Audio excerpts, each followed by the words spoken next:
Hi, friends. To end our week this week with turkeys and Thanksgiving, I have a story about the first Thanksgiving. We read a book yesterday. It was called The Littlest Pilgrim. I had told you that when people lived in America a long, long time ago, they were called pilgrims. And then we're also going to learn about the Native American people as well. And we also have a turkey for Thanksgiving. So we have another book with another turkey character. So far, most of our turkey characters have run away and not been dinner at Thanksgiving dinner. But we'll get to that one in a little bit. First, let's hear about the first Thanksgiving. And it's by Linda Hayward, and the pictures are by James Watling.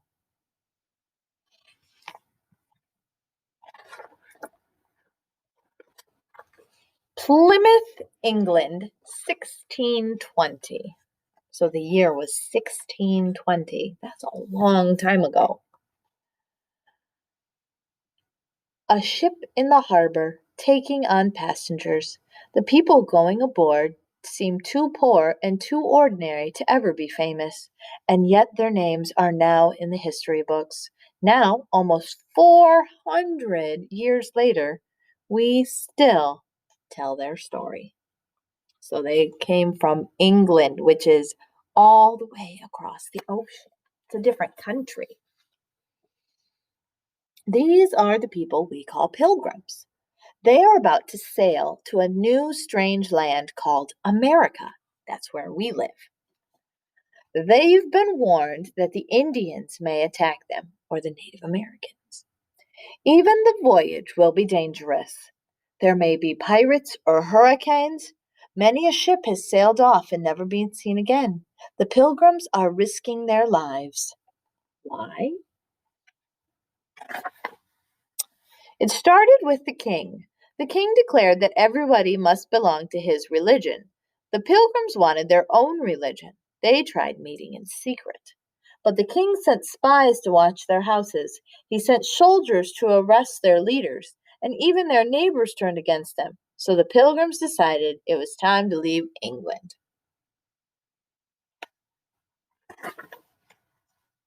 Now, at last they are on the ship that will take them across the ocean, on the Mayflower. So the boat they were on was called the Mayflower. Other people have joined them. Everyone hopes for a better life in America. They have given up their houses. They've said goodbye to their friends. They've said goodbye to England, too. The Mayflower is on its way.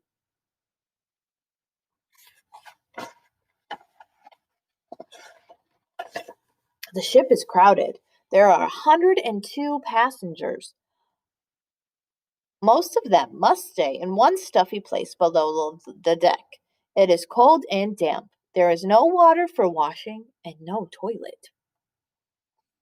Every day the pilgrims eat the same meal: pickled beef, cheese, and dry, hard bread. Some of the bread is full of worms. Even the water tastes bad. That doesn't sound like much fun, does it? Halfway across the ocean, the Mayflower is hit by terrible storms. Week after week, huge waves crash across the deck. It seems as if the small ship will break into two. But the Mayflower is still afloat after 9 long weeks at sea. One morning, a lookout spots a dark speck ahead. Land! What a thrilling sight! They have reached their new home. The ship gets closer. The pilgrims see a sandy beach and many trees. America looks wild and strange. Is it safe? Are Indians hiding in the forest? A search party goes ashore. The men walk along for miles and miles. Suddenly they see Indians. But the Indians are frightened and run away. The men keep exploring. They find wonderful things: corn, baskets, a spring. They take fresh water back to the ship. How sweet it tastes. There you go. Mrs. Calise will open the book a little bit more so you can see it. Now, the pilgrims must choose a good place to live, a place with a harbor and fresh water and fields for planting. At last they find the perfect spot. Here a brook flows into the harbor. A big rock marks the landing. They will call this place New Plymouth. The Pilgrims begin a new life in a new land. There is much to do. They must build houses before they can leave the ship. But it is winter. Bad weather slows them down. It takes weeks to finish just one house. And there is hardly enough to eat. The Pilgrims survive on food from the ship, roots, wild birds, and shellfish. How they wish for a dish of pudding and a slice of beef. On a nearby hill, the Pilgrims make a platform for their cannons. They know the Indians are watching them. They can see smoke from their campfires. They can hear them in the woods. A guard is posted day and night. How hard that first winter is. Every day is bleak and cold. Fierce icy winds rip through the settlement. Freezing rain falls for hours. The Pilgrims huddle together by their fires. They feel miserable and so alone. Almost everyone gets sick. Many people die. The small Pilgrim band gets smaller and smaller. By the end of winter, only half the Pilgrims are still alive. The Pilgrims bury the dead at night in secret graves. The Indians must not know how few Pilgrims are left and how weak those few are. The long, sad winter passes and spring arrives. Indians are sighted nearby. They come closer and closer. One day, an Indian walks right into the settlement. The children are terrified, but the Indian smiles and says, "Welcome." His name is Samset. He speaks English. He learned it from sea captains. The Pilgrims ask Samoset many questions. They give him presents. They want to trust this friendly Indian. Samoset comes back with an Indian named Squanto. Squanto speaks even better English. He likes the Pilgrims and decides to live with them. He shows them how to survive in the wilderness and how to hunt for deer and where to find berries and herbs. He also shows them how to plant corn the Indian way. The Indians put fish in the ground when they plant their seeds. The fish makes the soil richer.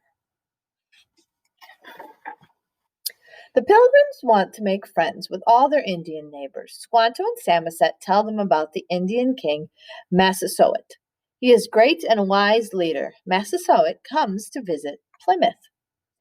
The Pilgrim governor bows and kisses the Indian king's hand. Massasoit bows and kisses the governor's hand. Then they talk together. A treaty is made.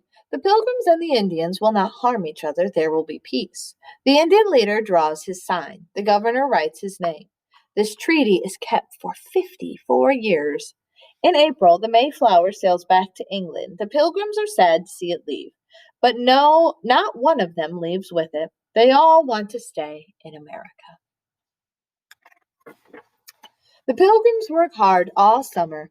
In the fall, the fields are full of good things to eat. It is a time of plenty for the Pilgrims. How thankful they are. They have food and shelter and new friends, the Indians. The Pilgrims decide to invite the Indians to a Thanksgiving feast. Massasoit promises to come. What a surprise! Massasoit arrives with 90 Indians. The Pilgrims are worried. How can they feed so many people? But Massasoit knows what to do. He sends some men into the forest. They come back with 5 deer. Now there is enough for everyone. The oldest Pilgrim says a prayer of thanks. Then the feast begins. Everyone eats so much turkey, lobster, goose, deer meat, onions, pumpkins, cornbread, and berries. The feast lasts for 3 days. People eat, sleep, and then eat again. The Indians do special dances. The Pilgrim men run races. They have shooting matches. The children play games like tag and blindman's bluff. Everyone has a wonderful time. As the years go by, more people from England come to America. The little town of Plymouth gets bigger and bigger. The children of the Pilgrims grow up and have children of their own, and they have harvest feasts too. In 1863, Abraham Lincoln, the President of the United States of America, makes Thanksgiving Day a national holiday. The first Thanksgiving is never forgotten. That was a very good book to tell us and help us learn all about the first Thanksgiving. The next book I have is A Turkey for Thanksgiving. Remember, I said we'll see if this turkey runs away or if he will be dinner. A Turkey for Thanksgiving. It's written by Eve Bunting, and the pictures or the illustrator is Diane DeGroat.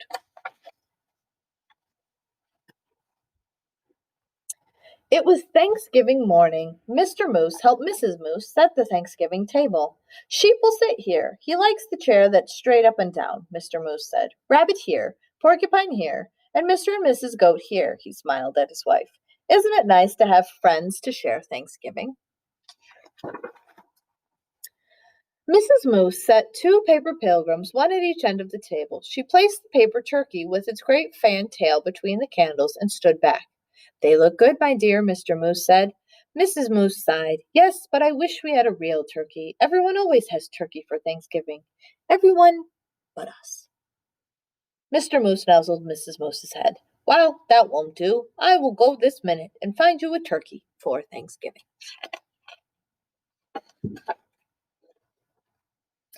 Moose's warm breath hung white in front of him.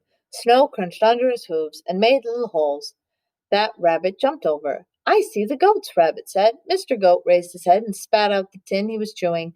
Is it dinner time? He called. Not until I find my turkey, Mr. Moose said. We saw one down by the river, Mrs. Goat told him, and Mr. Goat added, a real fat one. The goats leaped down from their perch. We'll show you. The sheep was farther up on the hillside, looking round as a fur ball in his winter coat. Is it dinner time? He bellowed. First I have to find a turkey, Mr. Moose bellowed back. There's a turkey nest on the river bank, Sheep called. Wait for me. The earth smelled of ice and moss as they crunched along. Above them, a crow hung black as a puff of wood smoke. Porcupine was hiding in the underbrush. It's you, he said, and he put his quills down. We're off to get a turkey for Mrs. Moose, Mr. Moose explained. Do you want to come? I'm slow, Porcupine said. Pick me up on your way back. Who'd want to pick you up? Sheep asked and laughed to bleat a laugh. I'll wait, Porcupine told Mr. Moose. They saw Turkey's nest right away, and Turkey himself peering over the top of it. Turkey, Turkey, Mr. Moose called in his sweetest voice. Ha! The turkey blundered from his nest and ran. Mr. Moose lumbered after him. Turkey, don't run. We just want you for Thanksgiving dinner. Just Thanksgiving dinner. Turkey ran faster. His sign says, no turkey here. Do not disturb. Come back after Thanksgiving. Mr. Moose saw the red and blue sheen of Turkey's neck. The turkey's tail brushed crumbs of snow behind him as he tried to fly. Too fat, Mr. Goat said. Turkey's leg bent in the middle as he fell. Mr. Moose put a booted hoof on his head and smiled his great toothy smile. I hope you don't have other plans for Thanksgiving, Turkey.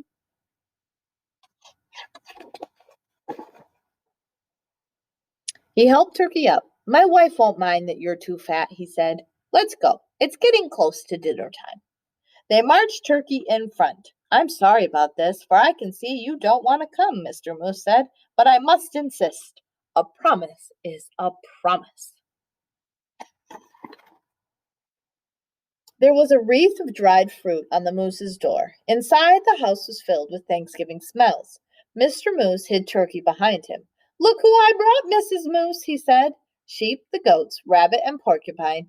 And ta-da! He pushed Turkey around in front of him. For you, a turkey for Thanksgiving. Mrs. Moose clapped her hooves. I am so happy to have you, Turkey. Thank you, Mr. Moose. Now, everything is perfect. Shall we sit? Sheep asked, heading for the straight up and down chair. Let's, Mrs. Moose pointed. Rabbit here, Porcupine here, Mr. and Mrs. Goat here, and look, I brought a chair from the other room in hopes of a turkey. Uh, a chair? Turkey stammered. Right next to me, Mrs. Moose said. Light the candles, Mr. Moose.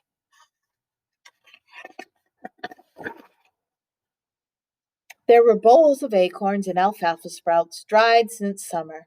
There was a willowed bark and cured grasses and wild parsley. There were pressed leaves, thin and pale as new ice on a pond. I hope you find something here to your liking, Mr. Turkey, said Mrs. Moose.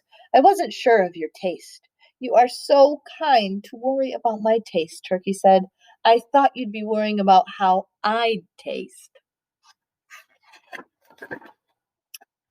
Heavens, no! Mr. Moose smiled his big tooth smile and filled everyone's cup with cold spring water. It's so nice to have friends around the table at Thanksgiving. Turkey Waddles wobbled. It's even nicer to be at your table and not on it, he said. Happy Thanksgiving, everybody. Happy Thanksgiving, Turkey. Well, I am very glad to see that he didn't get eaten. Are you going to have turkey for Thanksgiving? I'm going to have turkey for Thanksgiving. I hope you enjoyed both those books.